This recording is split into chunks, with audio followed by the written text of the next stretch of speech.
Big boss ഹൗസിൽ നിന്ന് ശരണിയും ശ്രീരേഖയും ഔട്ടായി എന്നുള്ള വാർത്തകളാണ് ഇപ്പോൾ പുറത്തു വന്നിരിക്കുന്നത്.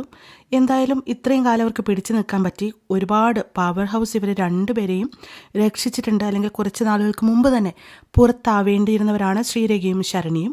എന്നാൽ ഇപ്പോൾ 50 ദിവസത്തിന് ശേഷമാണ് ഇരുവരും പുറത്തായിരിക്കുന്നത്. വേറൊരു കാര്യം പറഞ്ഞാൽ ഈ ഒരു ടാസ്കിൽ ശ്രീരേഖ നന്നായിട്ട് പെർഫോം ചെയ്തത് നമ്മളെല്ലാവരും കണ്ടതാണ്. പക്ഷേ എന്തൊക്കെ പറഞ്ഞാലും രക്ഷിക്കാനായിട്ട് പറ്റിയില്ല.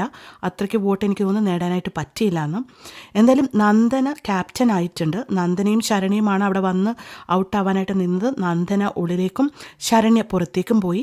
നാളെ, അതായത് ഇപ്പോൾ ഇന്ന് നടക്കുന്ന എവിക്ഷനിലാണ് ശ്രീരേഖ പുറത്തേക്ക് പോയി എന്നുള്ള വാർത്തകൾ പുറത്ത് വന്നിരിക്കുന്നത്. നെക്സ്റ്റ് എവിക്ഷൻ ലിസ്റ്റിലേക്ക് റസ്മിൻ നേരിട്ട് ലാലേട്ടൻ ഇട്ടിട്ടുണ്ട്. യെല്ലോ കാർഡ് കിട്ടിയിട്ടുണ്ട്. പക്ഷേ ഇതേപോലെ റോക്കി സിജോയെ അടിച്ചപ്പോൾ റോക്കിയെ പുറത്താക്കി. അതേപോലെ റോബിൻ ഗെയിമിനിടയിൽ ഒരു തള്ളു വെച്ച് കൊടുത്ത സമയത്ത് അത് കാരണം റിയാസ് പരാതിപ്പെട്ടതിനെ തുടർന്ന് പുറത്താക്കി. പക്ഷേ റസ്മിൻ ജാസ്മിനെ അടിച്ചിട്ടും പുറത്താക്കിയിട്ടില്ല. കാരണം ഇവരൊക്കെ ബിബിയുടെ ആൾക്കാരായിരിക്കും.